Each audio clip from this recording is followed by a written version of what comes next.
Kam pas menu se e kundërta e dashnis, ajo që e shkatron dashnin, është urrejtja. Por urrejtja është krejt gjë tjetër, është çmendoni, është budallek. Por se e kundërta e dashnis është me zotnu, me të zotnu, me të trajtu si pron, si gjatë temen, me të marrë, me të zgrab, mos me të lanë gja, më takon mu, mos me bashkëpunu, mos me bashkënda.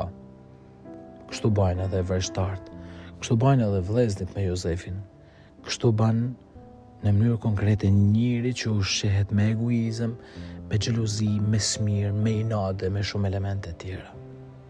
Mos i lënë me të zotnu. Ti përket Zotit, për kujt tjetër, as vetvetes, ki shumë kujdes. Mos u mush e mos lejo as i gjanash të cilat dëmtojnë, të shkatrojnë jetën, e të bajnë me shkatru tjertë.